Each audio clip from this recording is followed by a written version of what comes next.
Lo que les voy a comentar y lo que voy a hablar no es una estructura teórica solamente, no es un marco teórico de lo que está pasando y de lo que pudo haber estado estructurado desde hace mucho tiempo. Es básicamente lo que hoy todos estamos viviendo, visto desde otra manera. Es un testimonio en donde yo les voy a compartir todo aquello que tanto las universidades, algunas lamentablemente las pontificias, universidades católicas de nuestros países y otras universidades estatales lo conocen como los famosos posgrados de género o todo lo que tiene que ver las estructuras políticas de género. Es importante que sepamos de dónde parten, cómo fue estructurado y quiénes estaban detrás y con qué objetivo lo hicieron. Creo que para poder resumir todo esto y para que todos podamos compartir de una manera mucho más clara aquí hay tres poderes fundamentales. Un poder económico, que es el que mueve absolutamente todo. Un poder ideológico y político que tiene intereses, tanto eugenésicos como nazis y de gobierno global. Y un interés netamente ideológico hacia la nueva estructuración de unos nuevos procesos culturales y sociales. Mucho dinero de por medio, muchos intereses de poder de por medio, pero una propuesta que ha ido calando en nosotros de una manera asombrosa. Para empezar a hablar sobre la ideología de género, es importante saber dónde nace. Realmente la ideología de género nace primero de una corriente feminista. Eso sí es importante saberlo. Nace desde el momento en que los movimientos sufragistas del siglo XIX y del siglo XX empiezan a trabajar por algo fundamental, que era el derecho igualitario a la mujer y era la búsqueda de la participación de la mujer. Así nace. Nace desde lo que tiene que ver los primeros movimientos feministas. Dentro de estos primeros movimientos feministas vamos a ver qué se exige.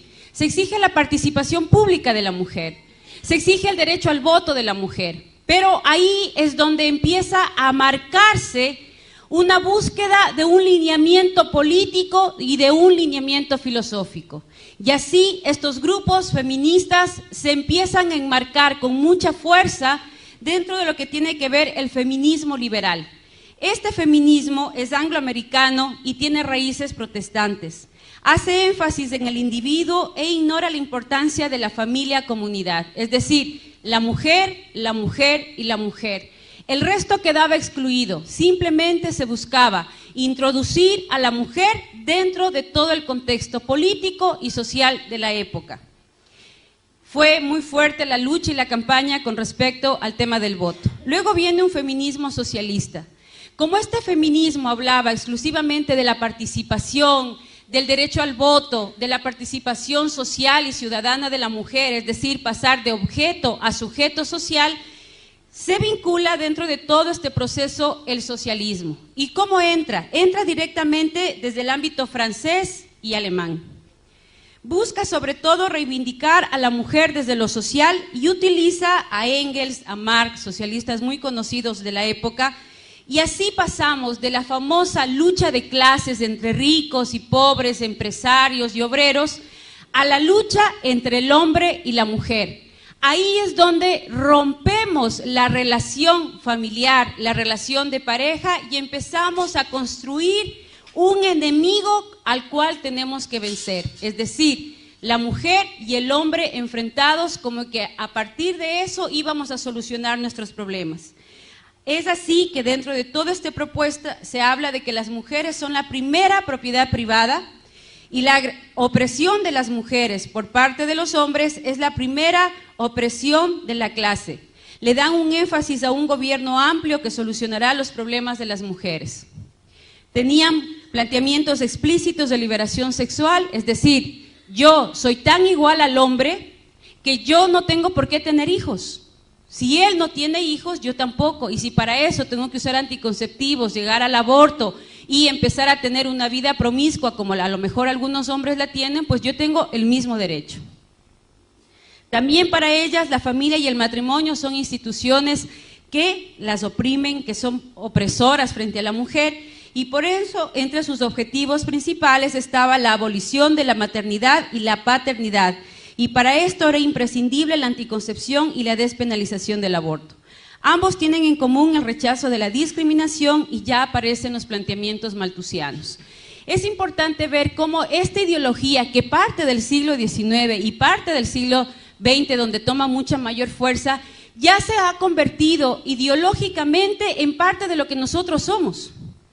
Yo no quiero que me levante la mano nadie de lo que está aquí, cada uno es una pregunta individual, pero ¿cuántas y cuántos de los que estamos aquí usamos o hemos usado anticonceptivos?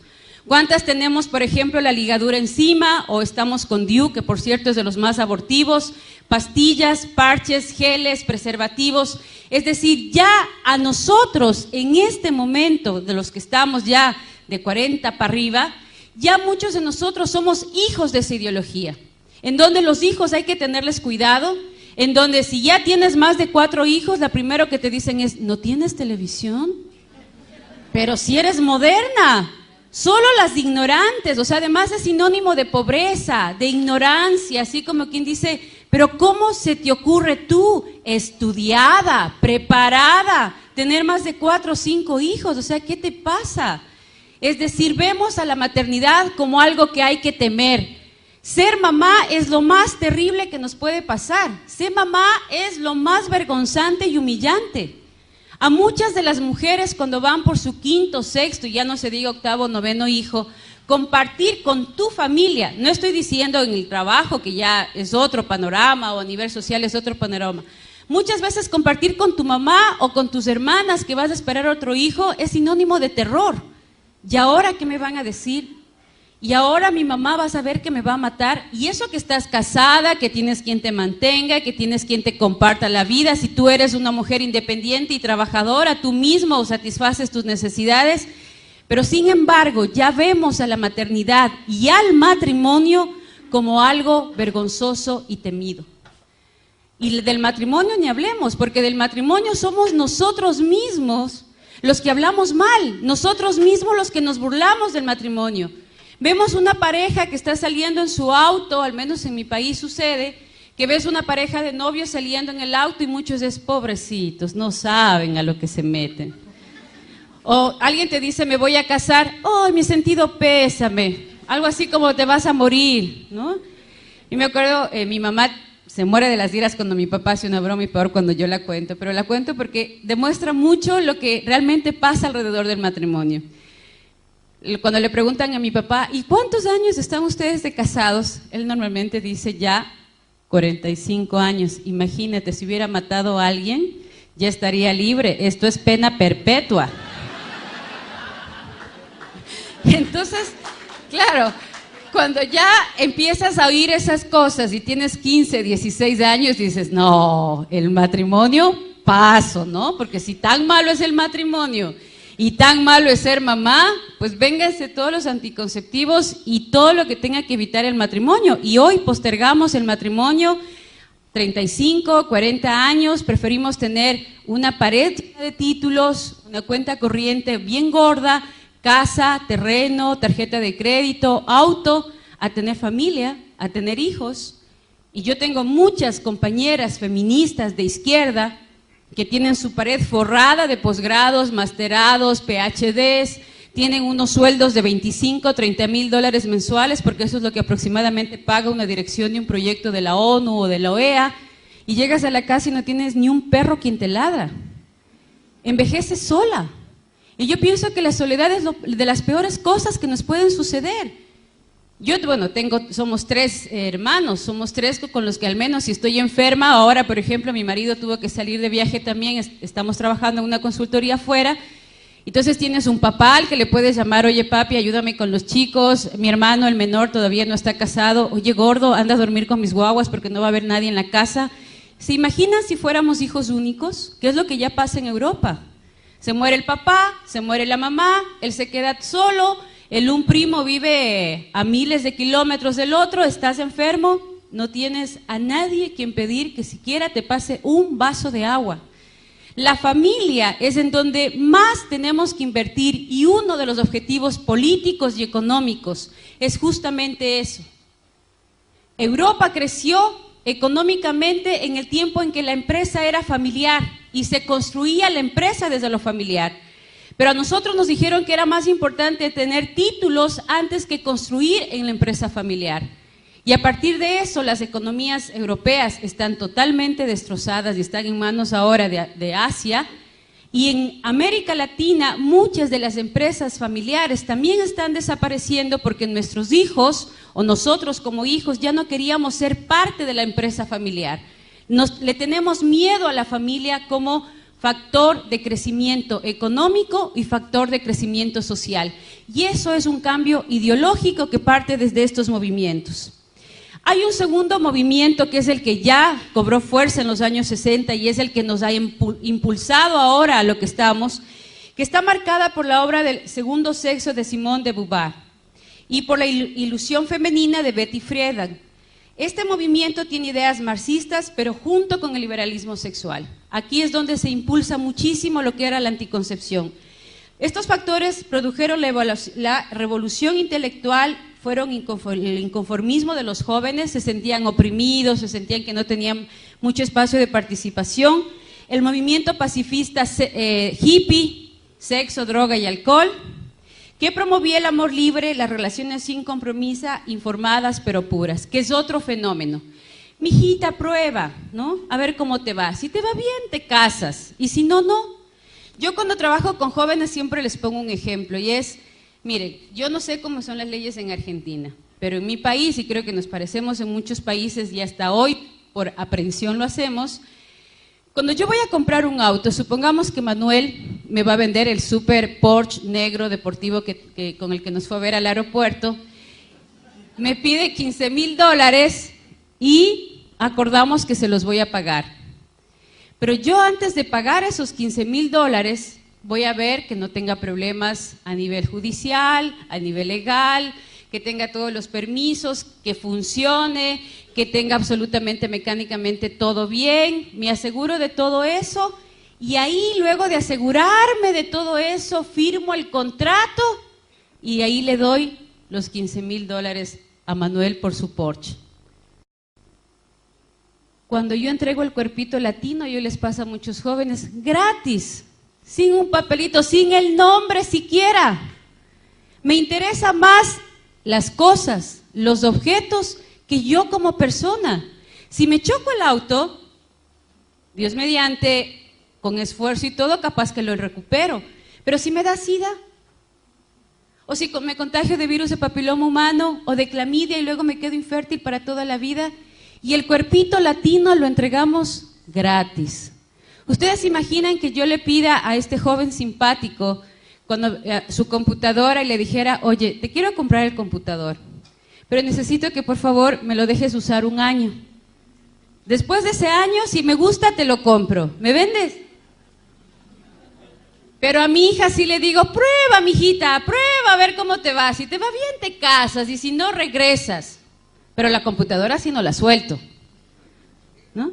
Eso es lo que hacemos, nos tratamos peor que objetos. ¿Dónde está nuestra dignidad de ser humano? O sea, no podemos hacer de nuestro cuerpo un objeto que todo el mundo pueda usar, que todo el mundo pueda disfrutar, y si no te gusta, te dejo. Pero sin embargo, como hay una ideología detrás y la hemos aceptado como si fuera algo maravilloso, como si fuera algo revolucionario, porque además las feministas nos dicen, ¿no? Progreso. Estamos ya en el siglo XXII, tenemos que ser modernos. Ya Europa lo aprobó. Ya en Estados Unidos es una ley como diciendo, mira, nosotros vamos por la cola y no podemos estar detrás. Y sin embargo, no nos dicen todo lo que ellos están viviendo ahora. Pero hay un tercer feminismo, un feminismo revisionista que está apareciendo ahora en el siglo XXI, apareció ya a finales del siglo XX, y es un estudio y una reivindicación a partir de lo que se vivió en los otros feminismos. Este feminismo es nuevo, está apenas apareciendo. Hay una es una diputada, senadora de la Comunidad Económica Europea que lo está liderando, y ella hace un análisis en donde dice que Badinter es la que está trabajando en esta propuesta, que las mujeres no estamos dispuestas a sacrificar nuestra maternidad y la relación con el trabajo. Es decir, nos interesa tanto ser productivas, pero no por eso dejar de ser mamás. No quieren construir una familia sin papá y mamá. Nos interesa el tener al papá a nuestro lado, el hablar del hombre como un compañero, el hablar del hombre como un amigo, no un enemigo a vencer. Quieren ser madres y trabajadoras, tener ese espacio legal para poder movernos. Exigen que los hombres no se desentiendan de su responsabilidad como padres, revalorizan las tareas que las mujeres hacen tradicionalmente, llegan a la conclusión que la liberación sexual de las mujeres habría beneficiado más a los hombres porque es a las mujeres a las que nos ponen aproximadamente 75 miligramos de levonorgestrel todos los días con el uso de anticonceptivos. Los anticonceptivos nos engordan, nos terminan los huesos, nos dañan la piel, se nos cae el pelo, aparte de que nos ponemos muy gorditas también, que es producto de este uso de hormonas. Y una cosa que muy pocos la denuncian a partir del uso de anticonceptivos es la primera causa de muerte de enfermedades cardiovasculares en América Latina con las mujeres es justamente por el uso y abuso de anticonceptivos. Somos la primera causa de muerte de las enfermedades cardiovasculares y está relacionada al uso de la anticoncepción, y ahí sí nadie dice nada, ahí sí nadie habla de la salud cardiovascular. Pero sin embargo sí hablamos de la salud sexual reproductiva, que es la que produce realmente nuestra enfermedad y nuestra muerte. Estiman que la mujer ha perdido su identidad femenina para asemejarse a los varones, produciéndose la peor de las alienaciones, ya vamos a hablar más adelante de esto, y buscan implicar al hombre en el logro de la igualdad real entre los dos sexos. En general, de una manera resumida, ¿qué promueve el feminismo? El progreso de las mujeres, es lo que todas estamos buscando. Cuando hablamos de políticas a favor de la mujer, cuando hablamos de proyectos a favor de la mujer, ¿qué buscamos? El progreso de la mujer. Para eso se han marcado 3 espacios: la lucha contra el patriarcado, la subordinación de la mujer y la igualdad entre hombre y mujer. Esos son los 3 paradigmas que enmarcan todas las propuestas legales en el continente. Si ustedes revisan todas las propuestas, nosotros elaborábamos las propuestas y las entregábamos al Consejo de la ONU previo a la elaboración del documento para el estudio de los encuentros tanto en el Cairo como en Beijing. Estos documentos siempre van a enfocar 3 problemáticas a raíz de un tema, y las problemáticas estaban centradas en estos 3 puntos.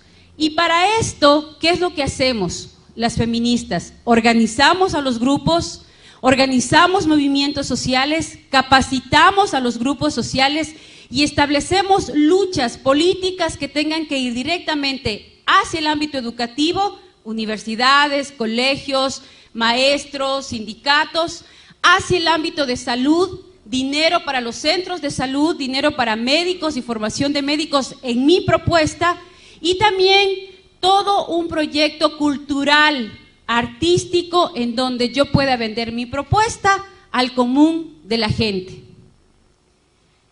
Pero para poder llegar a esto, ¿qué nos piden? ¿Qué es lo contradictorio? Me hablan de progreso, pero ¿qué me están pidiendo? Para yo poder entrar dentro de ese progreso de la mujer, de ese concepto de progreso, tengo que renunciar a mi esencia femenina. Cuidado digas que eres dulce, que eres tierna, que te encantan los hijos, porque no entras dentro de ese parámetro. Tienes que ser dura, tienes que ser fuerte, te anulan tu feminidad, te anulan tus emociones.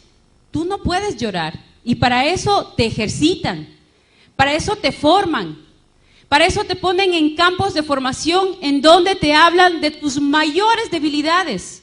Hay una dinámica que se llama la silla eléctrica. En esta dinámica de la silla eléctrica, donde formamos lideresas para que puedan enfrentar el campo social, ponemos un círculo y cada una tiene que sentarse en esa silla, y en esa silla te tienen que decir todos los campos negativos que tú tienes, lo que yo percibo de negativo de ti. Y la que está al frente tiene que evitar enojarse y dar respuestas totalmente frías a cómo puede establecer una estrategia para vencer esa debilidad. Hay mujeres que hasta lloran y automáticamente lo que te dicen es: mira, tú no sirves. Si vas a ponerte a llorar como niña, como bebita, es mejor que ni pienses estar frente de ningún grupo. Tú para revolucionaria no sirves, tú para feminista no sirves, y así que es mejor que lo pienses. Si te quedas, tienes que ser fuerte y dura para enfrentar la batalla, y si no, te vas. Así te forman. Te forman para poder mirar al otro sin tener miedo, aunque sepas que por dentro te estás muriendo. Pero que sepas que tienes una pistola y que si hay que usarla, hay que usarla. Y que no te puede temblar la mano. Y así forman a las feministas. Diana Conti es formada desde los 16, 17 años para poder enfrentar lo que está enfrentando. Para que todo el mundo le diga que es una liberal, que dónde está su familia. ¿Ustedes creen que ella, en el fondo de su corazón, no sentirá la presión social que implica liderar estas propuestas? ¿Que habrá ratos en que no quiera desmoronarse? Claro, porque somos humanas, pero tiene que vencer eso porque así está formada. Porque así tiene que hacerlo para cobrar el dinero que cobra y para poder estar en el lugar en el que está. Aparte de eso está promover la liberación sexual, es decir, si tú tienes 10 amantes, yo voy a tener 20 como mujer. Defender el aborto a petición, porque como tú eres hombre y no te embarazas, yo tampoco me tengo por qué embarazar. Y si para eso tengo que terminar asesinando a mis hijos a cambio de un título, asesinando a mis hijos a cambio de un buen sueldo, asesinando a mis hijos a cambio de un posgrado, pues lo voy a hacer. Porque primero estoy yo y yo. El resto no me importa. Si el resto quiere venir conmigo, que venga. Y si no, pues es su derecho quedarse. Disociar la reproducción de la sexualidad. Es decir, no importa el resultado. Si yo tengo placer, lo voy a vivir. Y ahí les tienen a un montón de diputados y senadores en América Latina discutiendo sobre el placer sexual de unas cuantas personas y si tienen o no tienen derecho a casarse. Cuando en el fondo, si nosotros vemos, estamos discutiendo sobre un tema genital, sino un tema de 2 o 3 personas que tienen placer sexual, besándose y amándose entre hombres o entre mujeres. Cuando las mujeres estamos automáticamente en muchos países, ni siquiera tenemos el grado de alfabetismo que necesitamos. Cuando muchos padres de familia están sin trabajo. Cuando muchas escuelas ni siquiera tienen un pizarrón decente donde puedan trabajar en el sector rural. Cuando muchos centros de salud ni siquiera tienen una aspirina para poderle dar a un niño o a una niña que está enferma. Y sin embargo, los diputados y los senadores de nuestros países discutiendo sobre el placer sexual de 4 y 5 personas. ¿Por qué? Porque les dicen que es política.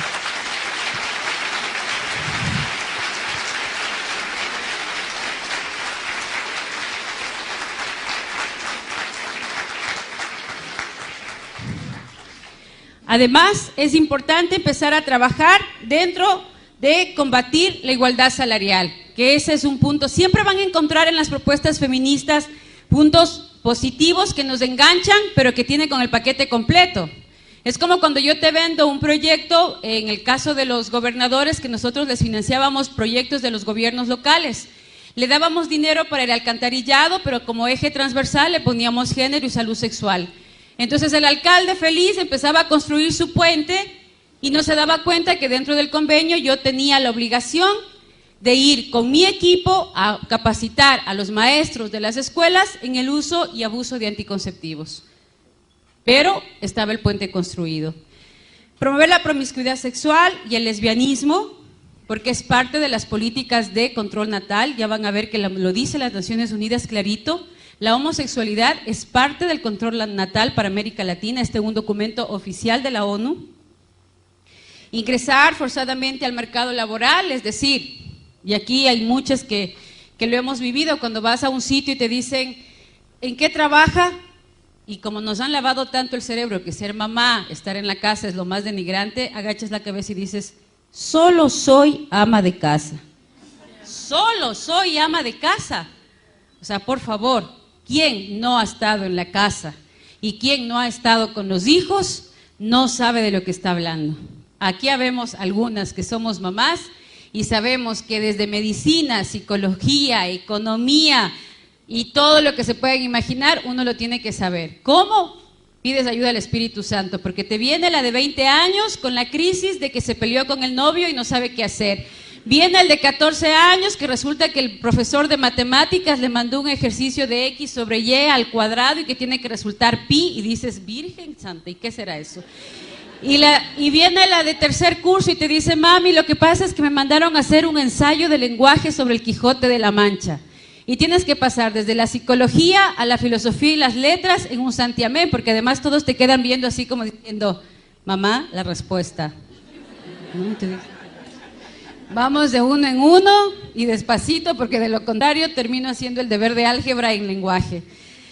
Promover la agenda de género es otro de los puntos que nace del feminismo, porque a las mujeres nos hablaron tan mal de los hombres y nos enseñaron a odiar tanto a los hombres que hoy terminamos en la cama de otra mujer, porque les tememos a los hombres. Y ahí también inicia la agenda de género, porque tengo tanto miedo de vincularme con un hombre, porque me han hablado tan mal de los hombres, que el amor entre mujeres dice que es más puro. ¿No? ¿Cuáles son las estrategias para esto? El primer canal que se utilizó en todos los grupos y a partir de las conferencias internacionales fue el punto como estrategia global, el control de natalidad como derecho humano. Fue el primer punto. ¿De dónde parte? Eso es importante saberlo. La ideóloga del control natal hay muchos, pero la que más fuerza ha tenido, la que más se ha leído, a la que más se le ha impulsado y la que mucho dinero manejó y creó varias organizaciones como la IPPF, que es la que más vende anticoncepción y aborto en nuestra región, es Margaret Sanger. Ella fue la precursora norteamericana de los movimientos feministas, luchó por la imposición del control natal, el uso libre de anticonceptivos y el fomento del aborto. Margaret Sanger es el ídolo de las feministas, sobre todo de las de antaño. Hoy se la considera pionera del nuevo feminismo, es decir, de las chicas de 25 y 30 años, porque es mucho más radical en los planteamientos. Fundó la organización la Liga Americana para el Control de Natalidad, hoy denominada IPPF, y en 1914 fundó el periódico La Mujer Rebelde, que se considera el hito comunicacional más importante de la mujer. El control de la natalidad como medio práctico de la política racista. Y dentro de todo esto se comenzó a manejar ya la imagen de la familia pobre, con muchos hijos, totalmente sufrida, acongojada, los niños sucios, botados, y la familia feliz con 2 hijos. Y empiezan a aparecer ya no las casas grandes, las casas pequeñas. Y hoy todo está construido sobre la base de esta política. Encontrar una casa, yo no sé cómo será acá, pero en mi país yo tengo 3 hijos. Encontrar ya una casa de 3, 4 dormitorios es más o menos una odisea. La mayoría de casas tienen 2 dormitorios, una cocina que tienes que entrar de lado porque de frente no cabes, una sala comedor que ya es una sola, porque ahora eso se llama estilo moderno, estilo americano. Entonces son 4 sillas en medio de la sala, y un patio en donde el perro le puede dar ataque de esquizofrenia porque no resiste el tamaño del patio, ¿ya? Y ese es el modelo. Nuestro fallo, les voy a decir literalmente lo que estudian las mujeres y los hombres en los posgrados de género, porque este es un documento que se les entrega. Lo que pasa es que como lo vemos con otros ojos, literalmente lo he pasado. Nuestro fallo de segregar a los imbéciles, que normalmente para ella los latinos, ella los llama a los mexicanos, y los negros somos los imbéciles, quienes están aumentando y multiplicándose un peso muerto de basura humana, engendra impasiblemente la clase de los seres humanos que nunca deberían haber nacido. El control de la natalidad en sí mismo, denunciado a menudo como violación de la ley natural, no es nada más ni nada menos que la facilitación del proceso de deshacerse del indigno, de prevenir el nacimiento de defectuosos o de aquellos que lo serán. Margaret Sanger. El exterminio de la población negra. De 5 abortuarios en Estados Unidos y en España, 3 están en barrios de latinos y barrios de negros, al punto que hoy ellos se están organizando en Estados Unidos para denunciar el genocidio de los afros en Norteamérica. ¿Por qué? Porque dice que el enfoque educacional más exitoso para llegar al negro es a través de un llamamiento religioso. No queremos que nadie se entere de que queremos eliminar a la población negra, y el ministro religioso es el hombre que puede aclarar esa idea, si alguna vez se le ocurre al más rebelde de sus miembros. Entonces, por eso es que hay que buscar sacerdotes que defiendan el género, líderes religiosos que hablen de que no hay nada más bonito que ser homosexual y que no hay pecado en la homosexualidad. Entonces ya no es la líder de las Naciones Unidas. Ya no es la consultora del Fondo de Población de la ONU, es el sacerdote de la parroquia X a quien ingenuamente, espero creer eso, ingenuamente se le ha lavado el cerebro y ahora sale él a decir, vengan, esta iglesia es abierta, aquí no hay problema el aborto, aquí no hay problema la anticoncepción, aquí no hay problema la homosexualidad, todo está bien visto a los ojos de Dios porque Dios lo permite todo. ¿Por qué? Porque es parte de la estrategia. Yo no soy la que tengo que decir, es la comunidad la que lo tiene que pedir y yo, buena gente, ONU, Fondo de Población, Banco Mundial, lo que hago es darle a la gente lo que quiere la gente, porque así de buena gente soy, ¿no? Y luego, deberíamos contratar a 3 o 4 ministros de color, preferiblemente con conocimientos del servicio social y con atrayentes personalidades. El acercamiento educativo más acertado a los negros está con una súplica religiosa. No quisiéramos que saliera de nuestra boca la frase de que deseamos exterminar a la población negra. Luego viene la esterilización de los débiles mentales, porque pobrecitos de esos niños con síndrome de Down no pueden nacer. Entonces nos hemos comido el cuento de tal manera que ahora mucha gente piensa, no, pues es que esa gente no puede nacer.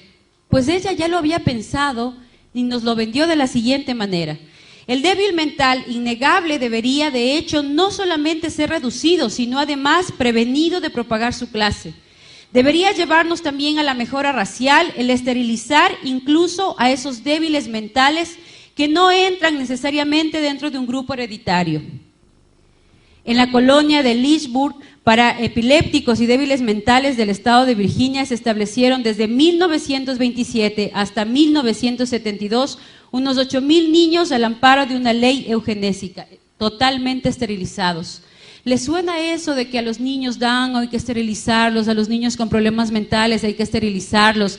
Y si a ti te tienen que hacer el examen para saber si tu niño viene o no viene con algún problema mental, para poder ayudarte.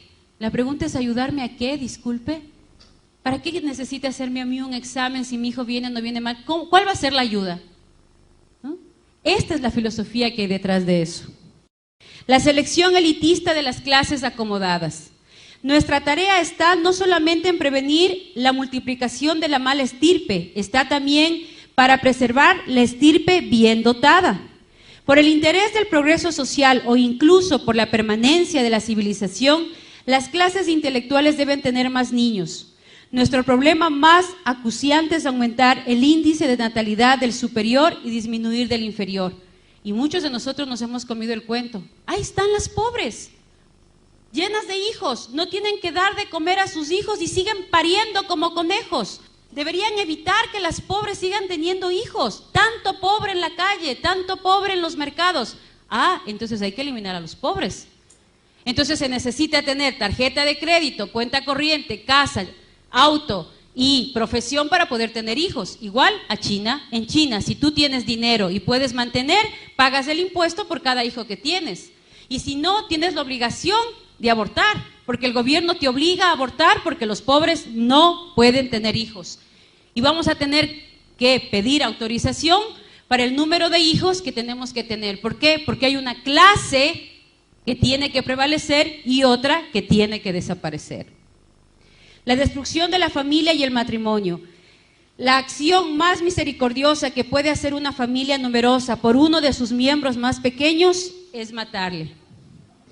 La cama del matrimonio es la influencia más degenerativa en el orden social. No te cases, ¿para qué te vas a casar? Bueno, pues si te va mal te divorcias. Ninguna mujer tiene derecho legal de concebir a un niño sin un permiso para la maternidad. Y viene el anticristianismo. Fundamentalistas, curuchupas, comecirios, antiprogreso, homofóbicos. ¿De dónde nace? Los servicios de maternidad para las mujeres de los barrios miserables son perjudiciales para la sociedad y para la raza. La caridad no hace más que prolongar la miseria de los ineptos. Los resultados, de 5.9 en América Latina en 1950, a 2.5 en el 2000, a 2.1 en el año 2010 y el objetivo es llegar a 1.9 en el 2050. Hoy estamos ya en parte de los objetivos que ellos están cumpliendo. Llevamos 2.1, muchos de nuestros países como promedio. Nos hemos convencido de que a los hijos hay que tenerles miedo. Hay más tasas de divorcios que de matrimonios en la mayoría de nuestros países. Muchos de los chicos ya no optan por el matrimonio. Las relaciones, las uniones de parejas son más comunes que los matrimonios. Y todo parte desde toda una estrategia que venimos arrastrando desde atrás. Yo le he puesto las frases tal cual ellos lo dicen, pero a nosotros nos hablan de progreso, nos hablan de derechos, nos hablan de felicidad, nos hablan de éxito, cuando en el fondo, si ustedes les preguntan a estas feministas, les preguntan a estos líderes sociales, ¿cuántos de ellos están con la persona con la que se casaron? ¿Cuántos de ellos tienen hijos botados en varios hogares? ¿Cuántos tienen hogares destrozados? Casi todos. Ustedes fíjense en un líder de izquierda, fíjense en una feminista y vea si realmente detrás de ella hay una estructura social y familiar que le sostiene. La mayoría de ellas no lo tienen. Y si la tienen es porque es un marido santo que aguanta todo. ¿Cuáles son sus canales? Aquí viene la estrategia. ¿Cómo funciona esto? A través de las conferencias que acaparan el 70% del trabajo de las Naciones Unidas. Esa es la estrategia. Ahí tenemos las conferencias de mujeres, de población, de niñez, de tierra, derechos humanos, las conferencias sociales y las dos últimas de la mujer y de los jóvenes en México. ¿Cómo operan? Las conferencias están diseñadas para llamar la atención sobre algo particular. Un ejemplo, el control de la población. Estamos tan poblados que nos estamos cayendo los unos a los otros porque ya no cabemos. Y uno se sube a un avión y ve unos campos maravillosos. Por cierto, Mendoza tiene unos paisajes espectaculares, unas montañas y unos campos, pero fascinantes. Y resulta que uno ve, sí, una población grande, sí, pero no están tan poblados que ya se están cayendo de los cerros, no, nadie, ¿no? Pero nos dicen no, control poblacional, ya estamos demasiados. Y producen documentos en consenso. He puesto en comillas en consenso, ¿por qué? Porque estos documentos los elaboramos un grupo de técnicos que trabajamos en las Naciones Unidas. Estos documentos reflejan verdaderamente la problemática que se va a trabajar. La problemática, por ejemplo, de violencia contra la mujer, la problemática de analfabetismo más alta que existe en América Latina y en África en relación hombre-mujer, es cierto. Se ponen las problemáticas reales, se hace un análisis de la problemática real.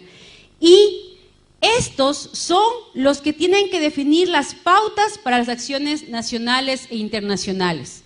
Es el documento base donde está el problema enfocado, pero tiene el marco de control natal. Problema, solución, control natal. ¿Cómo se llega a esa conclusión sin que yo ONU lo diga y lo diga la gente? Pues a través de las reuniones regionales. Estas reuniones son reuniones de avance, entre comillas.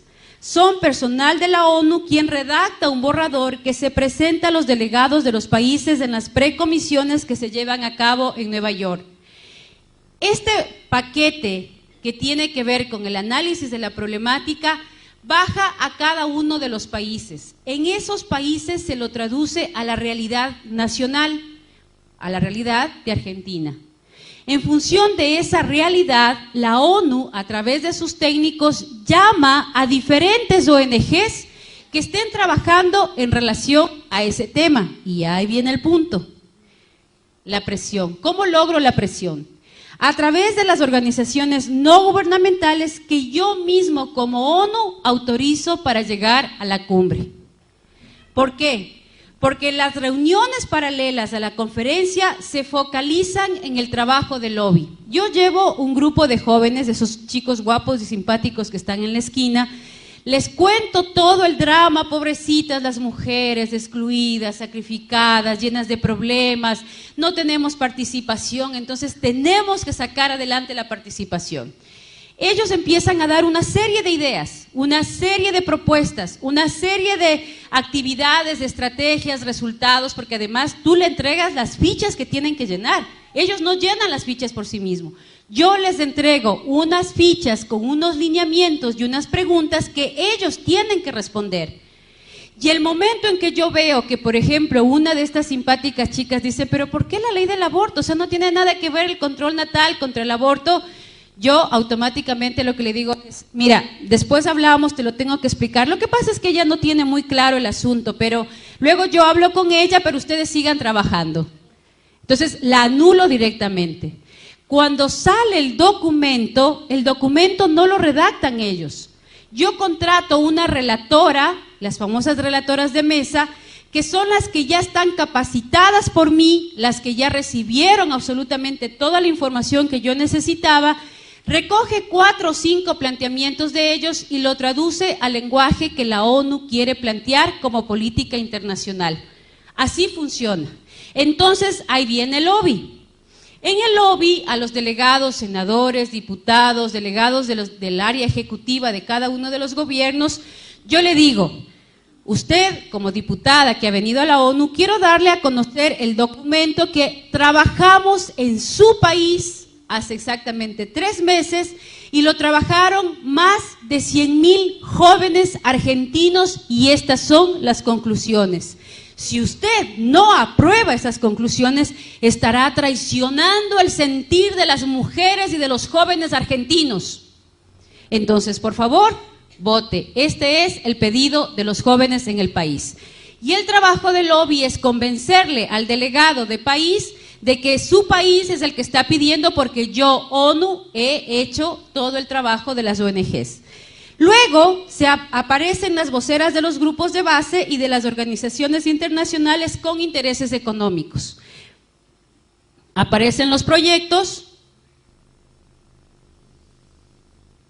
disculpen, aparecen ya los proyectos. Entonces, ¿qué es lo que viene ahí? Aparecen las problemáticas, aparecen las temáticas, lo que se va a aprobar y, milagrosamente, aparecen las financieras. Yo tengo 20 millones de dólares para apoyar esa propuesta. Yo tengo 100 millones de dólares para trabajar con jóvenes en Colombia. Yo tengo 6 millones para hacer convenio con Ecuador. En el temática de mujer, yo te voy a dar para violencia de la mujer, te voy a dar 25 millones para el SIDA y empieza la repartición del pastel. Y como se empieza a generar un espacio de necesidad versus oferta, creen, la problemática quedó a un lado y ahí se empieza la danza de los millones en función de los proyectos que se empiezan a ofertar, entre comillas, para cumplir el objetivo planteado en esa conferencia. ¿Cómo lo hacemos? Con oficinas permanentes en la ONU para ayudar el objetivo de la ONU, de la cumbre en la ONU. Si yo me doy cuenta que María de los Ángeles es una líder espectacular, que maneja muy bien el lenguaje, que tiene muy claro cómo distribuir los presupuestos, yo le digo, María de los Ángeles, quiero hacerte una propuesta desde la Secretaría del Senado. Tengo en este momento 25 millones de dólares para trabajar en la temática de mujer, que tú los puedes distribuir acorde a los diferentes programas que tienes. Yo tengo ya algunas ONGs que las he visto, que me gusta el trabajo que hacen, y tú ayúdame a seleccionar algunas otras más. Para esto yo te voy a mandar a ti a un curso de especialidad en Canadá o en Alemania o en Holanda o en Bélgica para que logres establecer políticas sociales mucho más claras con respecto a la temática que se va a aplicar. Te vamos a dar más o menos $2,000 mensuales, el posgrado es de aproximadamente 21 días, te pagamos el hotel, te pagamos el curso que cuesta $25,000 y luego de todo esto elaboramos juntas el proyecto y yo te entrego el dinero. ¿Estás de acuerdo, María de los Ángeles? Ya dudó, eso para mí ya es bastante como funcionaria de la ONU. Exfuncionaria, pero ahorita voy a hacer el papel de la funcionaria para que ustedes vean un poco cómo se manejan las cosas, ¿no? Ahí hay algunas ONGs que hay que conocerlas. Está Parenthood, la famosa IPPF, está el Comité Latinoamericano del Caribe para la Defensa de los Derechos de las Mujeres, el famoso CLADEM, Católicas por el Derecho a Decidir, que ya está en tendencia a desaparecer, porque inclusive la presidenta de las Católicas por el Derecho a Decidir, frente a un ecógrafo, no dudó de que ahí hay vida y dijo claramente que con los avances científicos ya no se puede decir que no hay vida. Entonces, yo veo que ya el plan de la ONU, siempre van a ver el plan de la ONU, aparecen unas ONGs con fuerza, se les pone ahí al frente y todo, se van quemando y a las mismas aparecen con otro nombre, ¿no? Está el Popular Council, que es de los más fuertes y es de los más desencarnados porque tienen estudios económicos, estudios geográficos, estudios antropológicos, sociólogos y todos trabajando en función de esta propuesta y otros más, ¿no? Aquí está también, está llegando a Argentina el IPAS, que tiene su oficina central en México, está Plan Internacional, está también el Banco Mundial, ya los vamos a ver ahora. ¿Cómo funciona esto? ¿Qué hay detrás? Uno dice, bueno, todo hasta aquí es así como político, ideológico. Detrás de todo esto realmente hay mucho dinero. Miren, ¿cómo funciona esto? Estas organizaciones internacionales que se han tomado las Naciones Unidas, la ONU realmente en el 42 nace desde una crisis social mundial muy fuerte, donde los derechos humanos prácticamente desaparecieron, donde se mataron a millones de personas a nombre de la limpieza de raza. En función de eso, nace las Naciones Unidas para precautelar esos derechos. Luego se dieron cuenta que trabajar en los derechos humanos sí deja dinero y que hay mucha gente que está dispuesta a donar dinero para poder impulsar el proyecto. Y ahí aparece, obviamente, el cansancio de estos donantes, y estos donantes dicen, pero ya les estoy dando millones y millones para reducir la pobreza en África y hay cada vez más pobres. Como reducen los benefactores y necesitaban dinero para poder seguir trabajando, aparecen los famosos donantes, a ver, ya hice algo aquí, los famosos donantes con intereses económicos. Los que más dinero le ponen a las Naciones Unidas para sus proyectos, increíblemente, son las farmacéuticas. ¿Por qué el negocio con las farmacéuticas, donde Sintec es la que más nos ha dado para América Latina? Es la que invierte para generar los proyectos de educación sexual como inversión para poder retribuir. ¿Dónde está el negocio? Yo te vendo los preservativos a 12 centavos desde la India. Vienen 4 millones de dólares. No crean que compramos 1 o 2, compramos, solo en Ecuador acabamos de comprar en enero 4,5 millones de dólares en anticonceptivos a Sintec. Sintec financia los encuentros, financia los lobbies, financia las ONGs, porque yo te entrego a ti a los 13, 14 años un preservativo, te regalo el preservativo, te enseño durante 4 o 5 años a través de los maestros que ganan miserables sueldos en nuestros países, que se los ha convertido en distribuidores de anticonceptivos. Son los únicos distribuidores de farmacéuticas que no ganan ni una regalía por lo que venden, los médicos igual, y se les entrega estos anticonceptivos y se les enseña a usar a nuestros hijos porque yo me estoy garantizando un fiel cliente por 35 y 40 años. Entonces, si yo traigo a 12 centavos y encima más negocio con algunos diputados para poner dispensadores de los preservativos obligatoriamente en los colegios, vamos a poner un colegio base de 1,500 jóvenes, te enseño cómo se usa, te pongo ahí y yo los vendo a 25 centavos. ¿Cuántos preservativos venderán en un dispensador de un colegio de 1,500 alumnos? Entonces, claro que es un negocio regalarte, claro que es un negocio educarte para que uses mis anticonceptivos, claro que es un negocio invertir. Entonces, yo invierto en los encuentros y luego de invertir en los encuentros, ¿cómo lavo el dinero? Lavo el dinero a través de las organizaciones internacionales para que yo desaparezca. Te entrego a esta institución busca agencias internacionales de desarrollo social, de desarrollo en salud, como el USAID, como todo lo que tiene que ver los centros, la FDA también, y lo paso a las financieras para que puedan entrar a negociar, como la Organización Mundial de la Salud y el UNPA, y entrego los préstamos a través de los bancos internacionales. Entonces, yo no hago como país el convenio directamente con Sintec, sino que presento el proyecto al UNPA o las Naciones Unidas para que estas agencias depositen el dinero o hagan préstamos internacionales. Un ejemplo de eso. Si yo soy diputado, si yo soy alcalde o gobernador y hago un convenio con el Fondo de Población o hago un convenio con UNICEF, hago un convenio con el Banco Mundial para mejorar los centros de salud de Mendoza, el Banco Mundial, a través de estos organismos internacionales, me ofrece donarme $100 millones para construir, para arreglar, para comprar equipos a los centros de salud de Mendoza.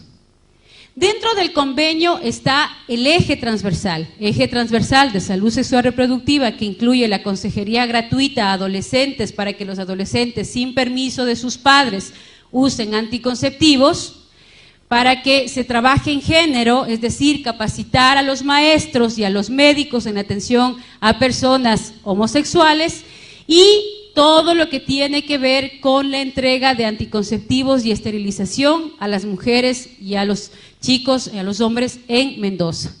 Entonces, espectacular, pero hay un eje transversal que de esos 100 millones, 1 millón, 2 millones, 3 millones será destinado para mi proyecto. ¿Quién va a manejar ese proyecto? Entonces yo le digo, señor gobernador, no se preocupe. Primero lo invito a cenar en un local muy bonito, y aquí uno ve el sticker de la ONU y te abren las puertas por todo lado. Nadie puede entrar, pero si le dice, soy funcionaria de la ONU, siga por favor. Le llamo de la ONU para hablar con el gobernador, claro, siga por favor.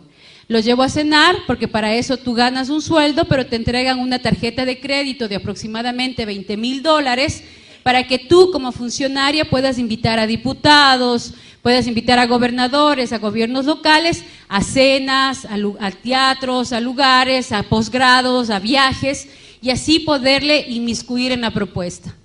Le digo, mire, usted encárguese de estos 98 millones, yo voy a contratar los técnicos, porque yo me imagino que usted no tiene experiencia en esto de contratos sociales, ONGs y todo. Yo ya tengo el estudio de con qué ONGs puedo trabajar, y en función de esas ONGs yo empiezo a implementar el proyecto. Yo tengo mi equipo, tengo mi gente, así que usted de eso no se preocupe. Firma, y empezó el proyecto sin que nadie se dé cuenta y sin tener que buscarme marchas en contra, ni que vengan los Provida a decirme que esto no está bien, ni que vengan un montón de viejitas comerciarios a decirme que eso está mal. Ni se han enterado, ya está firmado el convenio y ya está el dinero en la gobernación. La más grande de estas ONGs que trabaja en todo el continente, desde México hasta Brasil y Argentina y Chile, es la IPPF. El que está al frente de la IPPF actualmente es el hijo de Margaret Sanger. La IPPF, Alexander Sanger, él es el gerente de la IPPF actual.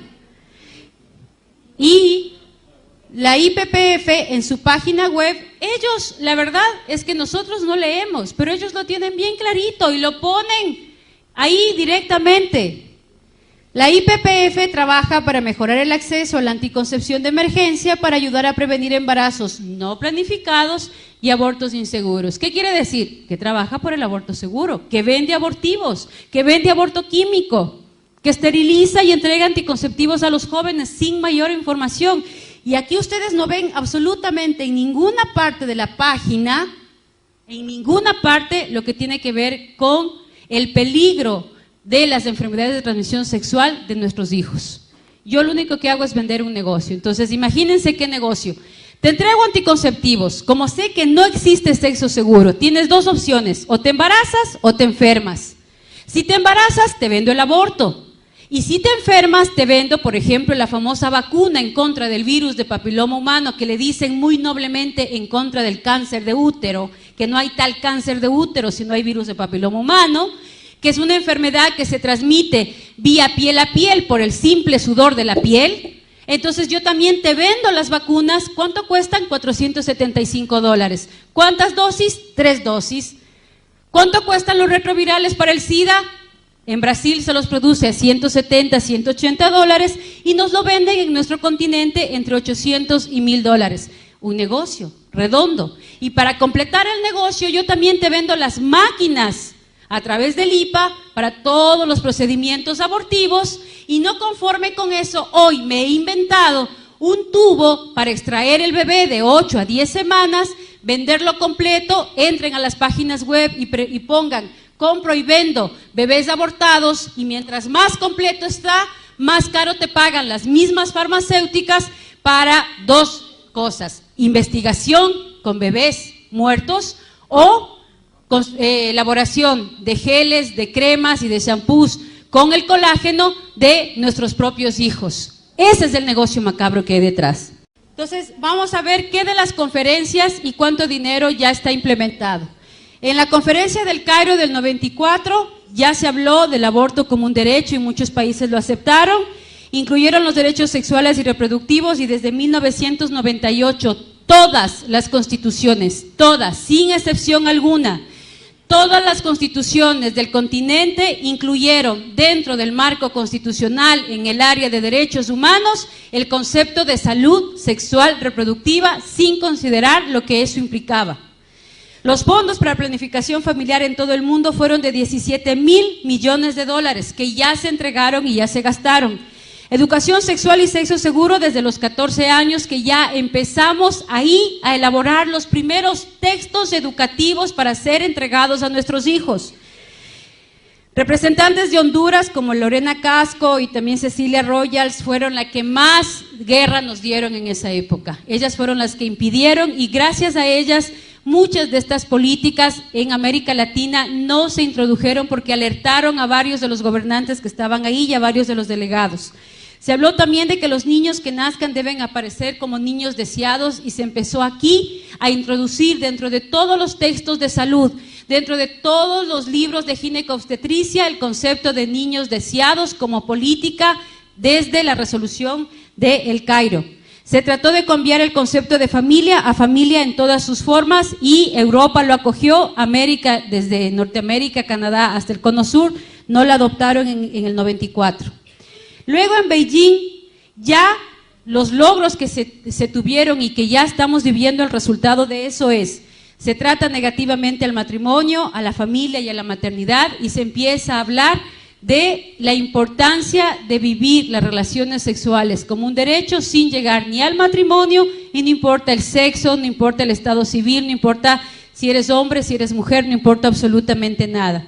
Buscan eliminar la discriminación específicamente en el tema de la homosexualidad, y ahí aparecen las primeras leyes en Europa y en Norteamérica para incluir la libre orientación sexual, tanto en los diferentes estamentos estatales hasta llegar a los estamentos constitucionales. Y ya en muchos países se ha logrado: México, Colombia, Argentina, que ya les voy a decir, son los 3 parámetros.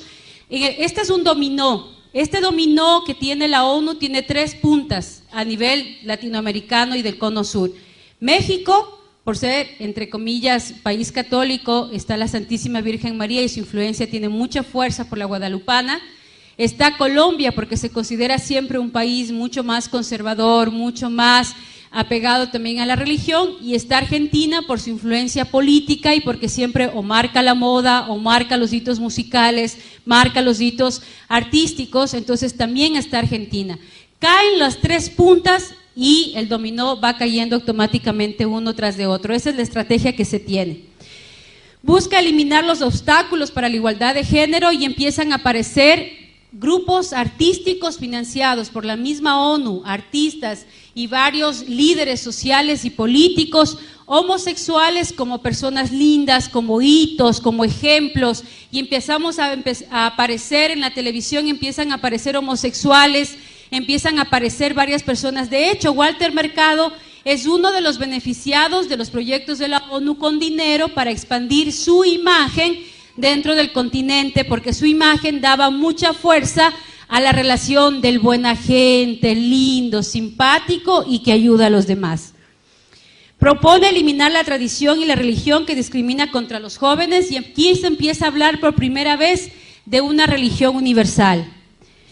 Promueve emprender iniciativas con sensibilidad de género que aborden temas de enfermedades de transmisión sexual frente a el uso del preservativo.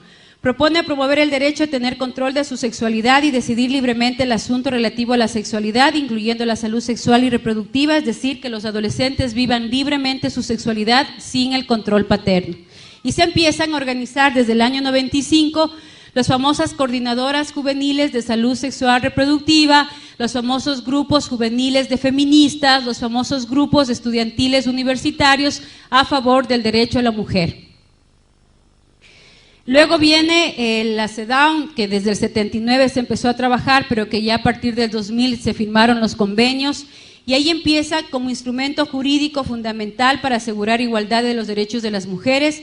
Define la discriminación como cualquier distinción, exclusión o restricción de los derechos a libertades de las mujeres, proclama el derecho a la igualdad entre hombre y mujer, un comité de expertos que verifica el cumplimiento de estos derechos, y ahí ustedes ven que tienen en cada gobierno vienen a visitarte para ver y evaluarte si estás o no estás cumpliendo, y se ratifica el protocolo.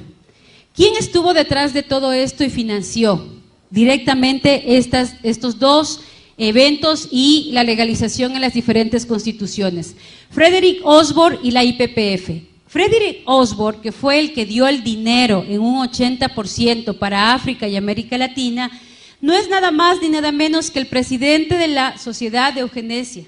Es el fundador, junto con Rockefeller III, del Consejo de Población y el Lobby Pro Aborto, y es el estratega de la criptoeugenesia. Luego viene, con todo este financiamiento, ¿cuál fue el resultado? Condicionar el entorno por medio de presiones sociales y psicológicas concentradas en los jóvenes y en los padres. ¿Cómo se hace esto? Se trabajan talleres que se convocan desde las Naciones Unidas. Yo voy a dar desde el área que más trabajaba, que era el área de los maestros.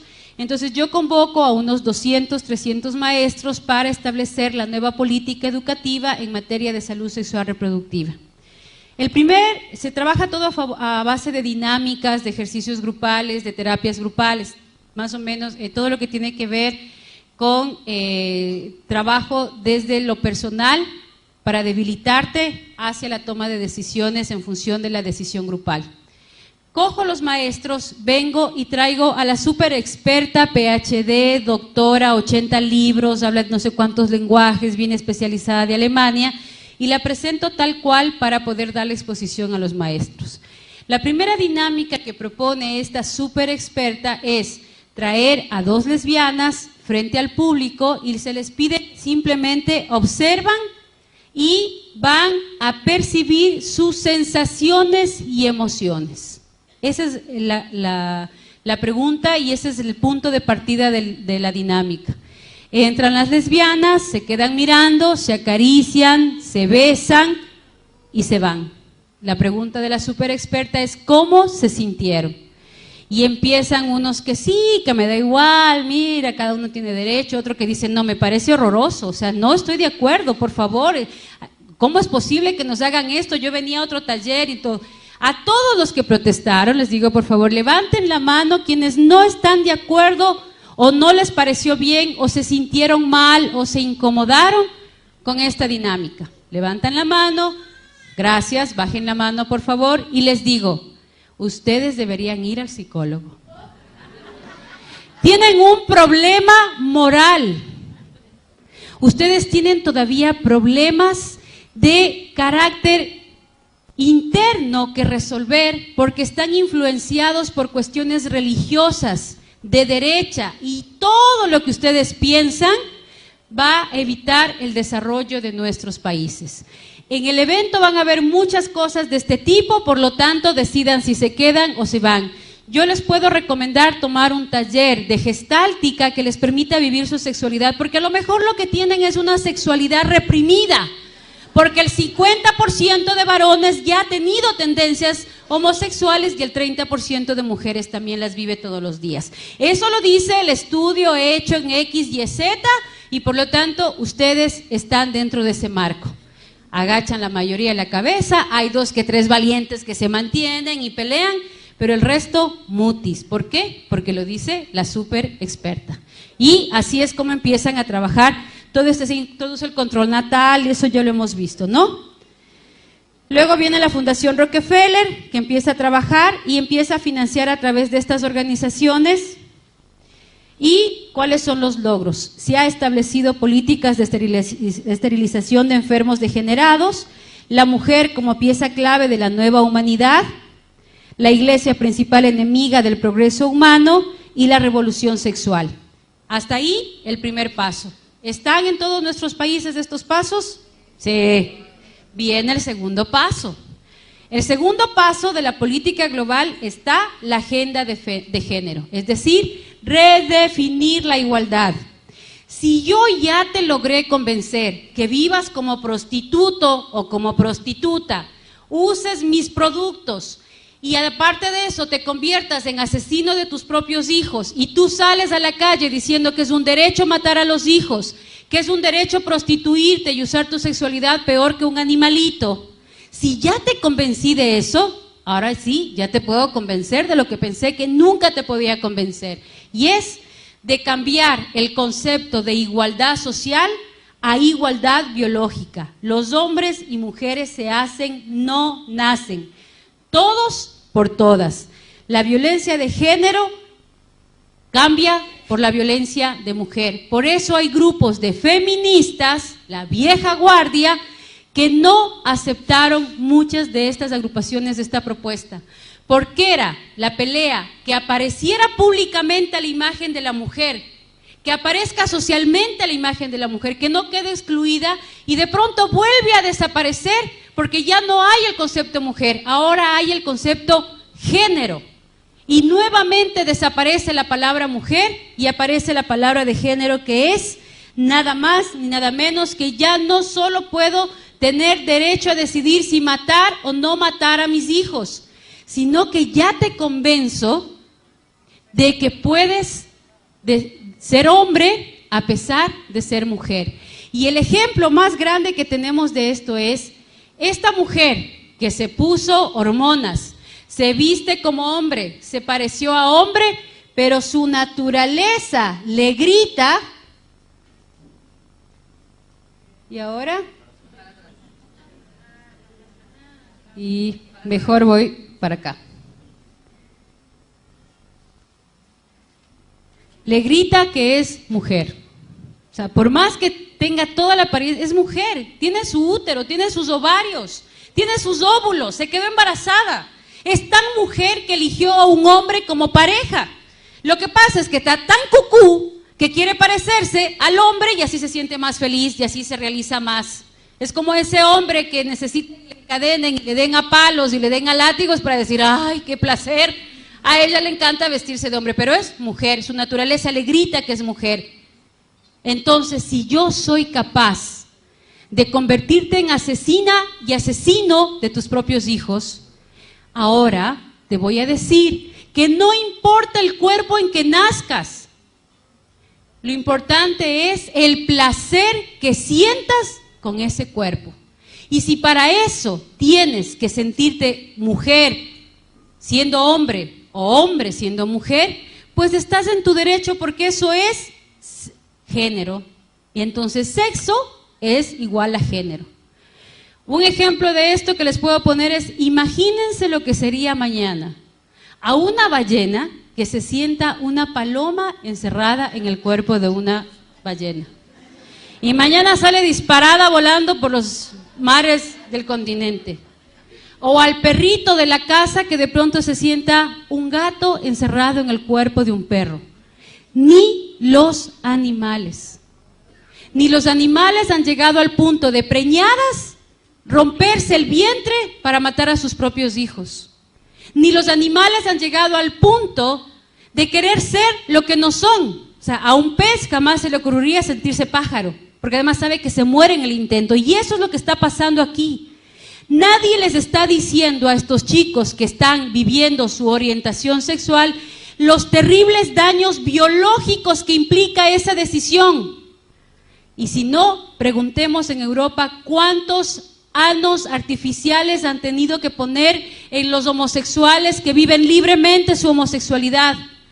¿Cuántos genitales masculinos han tenido que amputar por las infecciones terribles que se da dentro de su salud el momento de las relaciones anales. Ahí sí nadie les dice nada.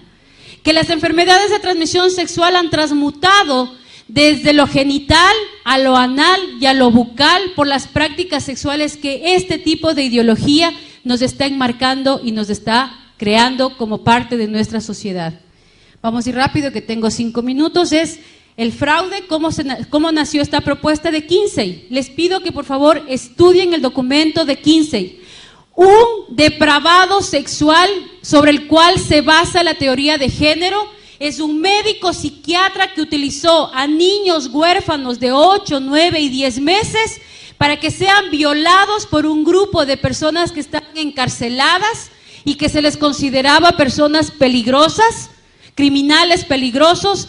Él puso a estos criminales a violar y a abusar sexualmente de estos niños y se dio cuenta que después de 3 o 4 veces que eran violados sentían placer sexual porque ya no lloraban. Y el estudio que parte este señor es la base de género. Es tan imposible probar científicamente la teoría de género que por favor no se metan a discutir el género desde la parte filosófica. Género se debe discutir desde estrictamente la parte biológica, la parte conductual, la parte científica que ustedes pueden probar. Un ejemplo sencillo de eso es que si en este momento, Dios no quiera, hay un terrible incendio en esta sala y todos quedamos achicharrados y no se reconoce nada de nosotros, el médico forense lo único que podrá decir de esta sala es que había 300 mujeres y 200 hombres, punto. No puede decir que había un medio hombre por ahí o una media mujer por allá. Si a Manuel le quitan un pedazo de hueso y a mí me quitan un pedazo de hueso, el médico lo único que va a poder decir es: hay un esqueleto masculino y hay un esqueleto femenino, punto.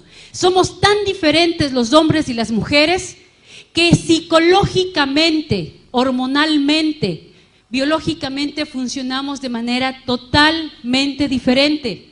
El hombre es más paso por paso. Las mujeres somos mucho más detallistas. Un ejemplo cotidiano de eso, un desayuno en la mañana. Mi amor, ayúdame a hacer el desayuno. Se baña, se afeita, se viste, se arregla, nos atrasamos al colegio. Mamá haciendo el desayuno, mientras se pone las faldas, prende el agua. Mientras prende el agua, se pone el rulero para salir guapa. Mientras se pone el rulero, lanza los uniformes a la izquierda y a la derecha para que los chicos lo cachen y se lo vistan. Prepara los refrigerios mientras pone la lavadora y se quede funcionando para poder salir. Y a las 8 en punto todos estamos en el sitio en el que tenemos que estar. Porque así somos.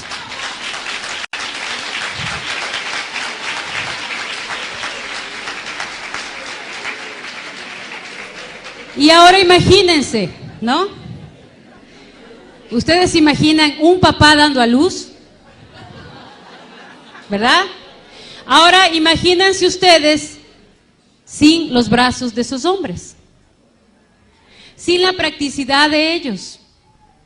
Que cuando tú llegas toda alborotada y le cuentas: es que mi trabajo, es que la vecina, es que la comadre, es que los hijos, es que el colegio, es que el mercado, es que el problema, el que no sé qué y no sé cuánto, y él te queda mirando así. No entendió nada de lo que le dijiste y te dice: sí, mi amor, claro. ¿De qué sí? De eso de lo que me estás hablando. ¿Pero de qué parte? ¿De tu amiga? No te estoy hablando de mi amiga, te estoy hablando del trabajo. ¿Mm? Pero sí, esos ojitos de popurrí, sin sus halagos. ¿Ustedes creen, mis queridos amigos, que las mujeres nos arreglamos, nos peinamos, nos perfumamos, nos guapeamos para que aquí mi amiga me diga: mamacita, qué buena que estás? No. Nos arreglamos para nuestros maridos, para nuestros hijos, para nuestros machos, para nuestros varones. Y todas nos debilitamos y nos derretimos frente a esas palabras amorosas que ustedes nos dicen. Nos derretimos en los brazos de ustedes porque necesitamos de sus brazos. Necesitamos de su practicidad. Necesitamos de su racionalidad. Necesitamos de su concreción, porque de lo contrario no concretáramos nada, nos termináramos haciendo 10 cosas a la vez. Entonces, cuando yo rompo con todo eso, obviamente rompo con toda una estructura, y si yo soy capaz de convencerte de que ya mates a tus hijos, luego de que ya no eres mujer, que eres hombre, te puedo convencer absolutamente de todo. Y ese es el plan social y de poder económico y político. Porque los jóvenes que viven como animales su sexualidad y no son capaces de tomar decisiones asertivas de su vida, de su cuerpo, no van a poder tomar decisiones absolutamente de nada. La prueba de eso es la generación de los ninis en Europa. Ni estudian ni trabajan. Y eso es lo que quieren acá. Porque a esos jóvenes es fácil lavarles el cerebro, a esos jóvenes es fácil sacarles el voto, a esos jóvenes es fácil decirles lo que deben comprar, lo que deben vestir, a dónde tienen que viajar, qué es lo que se tienen que poner, dónde tienen que estudiar y qué carreras tienen que estudiar. Porque nos convierten en seres humanos totalmente manejables, totalmente vulnerables, violentos, sin ser capaces ni siquiera de enfocar una meta a la cual seguir. Y aquí yo quiero hacer un llamado a los jóvenes. Si los jóvenes y las mujeres no nos comprometemos en participar en política, a meternos y ensuciarnos las manos, a meternos y abrir la boca y a ser la voz de los que no tienen voz, estamos fregados, porque les vamos a dejar a ellos el poder.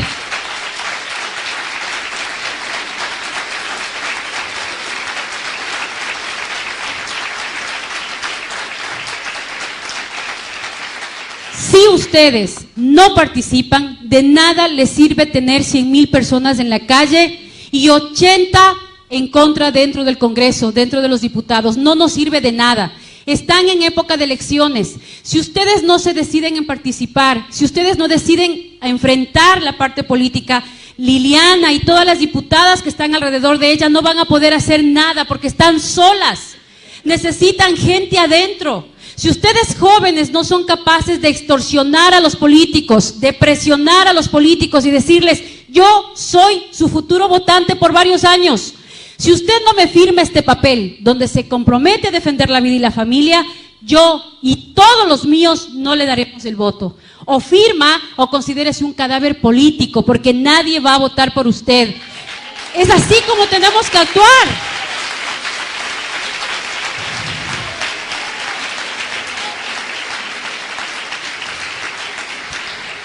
Y como ya me están votando y tengo que correr, no le he dicho todavía cómo organizarse, porque una cosa es la denuncia y estoy empezando recién las propuestas, organizarnos. Este evento es fundamental. Este evento tiene que unirse con todas las fuerzas internacionales que en este momento están trabajando. Estas son algunas de las organizaciones internacionales que están ya dentro de los Estados Unidos en la ONU con oficinas propias. Son gente buena que ya se ha logrado introducir en los canales de la ONU para romperle sus esquemas, para romperle su participación. Si no nos organizamos y no tenemos claro cómo actuar, no lo vamos a lograr. No hace falta que salgas y digas a la calle que el aborto es un pecado, se te van a reír en la cara. Tienes que decir lo que es el aborto, un crimen, y a mí como mujer nadie me va a obligar a asesinar a otra mujer. Así vive en el vientre de mi útero, porque todas las mujeres tenemos derecho, incluida aquella mujer que vive en el vientre de otra mujer. Por lo tanto, estamos por el derecho de todas las mujeres, porque nadie me va a obligar a mí a mancharme las manos de sangre asesinando a mi propio hijo, porque ese hijo es muy fácil quitármelo del vientre y de mi corazón y de mi mente. ¿Quién me lo va a quitar? Porque a mis hijos no les van a decir que metiéndose con otro varón, amando a otro varón va a ser más varón, porque lo voy a destruir. Entonces ahí es donde yo tengo que organizarme, federaciones de padres de familia, federaciones de jóvenes, federaciones de mujeres, federaciones de hombres, porque aquí los que más están perdiendo son ustedes, papás, porque les están quitando el derecho a ser padres, a ser abuelos, porque les están diciendo que son criminales, que son irresponsables, que ustedes no pueden ser papás, que son malos, que son violentos. Eso es lo que les están diciendo. Ya es hora de que los hombres salgan a la calle y digan, habemos hombres que amamos a las mujeres, habemos hombres que estamos dispuestos a dar la vida por nuestros hijos, que no nos avergüenza lavar los platos, que no nos avergüenza cocinar, que amamos a nuestras hijas mujeres y amamos a nuestros hijos varones. Los católicos, los cristianos, tienen que salir a la calle a defender su derecho de hombres, porque hombre no es aquel que tiene más mujeres, hombre es aquel que tiene una y la ama para toda la vida, y ustedes han demostrado ser hombres valiosos.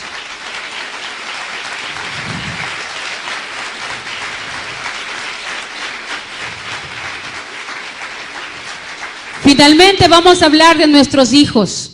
Machismo empieza con M de mamá, mujeres. Es hora de empezar a trabajar en la educación de nuestros hijos, en ambientes de vida coherente y con valores, buscando un ideal de persona, enseñándoles a tomar decisiones acertadas, que si ellos no están de acuerdo que en su colegio, en su universidad, les den condones, ellos sean capaces de abrir la boca y decir, no estoy de acuerdo, oiga maestro, disculpe, ¿usted me garantiza sexo seguro? ¿Usted va a pagar mi tratamiento si yo me contagio de SIDA? Si usted me firma que lo va a hacer o va a hacer con cualquiera de mis compañeros, hágalo. Caso contrario, si mañana tenemos SIDA, tenemos virus de papiloma humano, tenemos clamidia, usted va a tener que responder. Por lo tanto, es hora de que nuestros hijos, desde los más pequeños hasta los más grandes, sean capaces de enfrentar este nuevo sistema educativo con valentía, porque saben que tienen unos padres detrás que los apoyan, unas agrupaciones detrás que los defienden, un grupo de personas que piensan como ellos. No les hagamos tener miedo de que digan soy católico, que sean orgullosos de ser cristianos, de ser católicos, orgullosos de ser jóvenes que piensan diferente. Yo me acuerdo una vez hice una pregunta a las chicas que quienes creen en la virginidad, y se levantó una muy valiente y dijo yo. Y hubo un grupito por ahí que comenzó a reírse como diciendo, esta loser, ¿no? Ja, ja, ja. Ella les regresó a ver y les dijo, lo que ustedes son, yo lo puedo ser cualquier momento, pero lo que yo soy, ustedes ya jamás en su vida lo van a poder ser. Y esa valentía es la que necesitamos.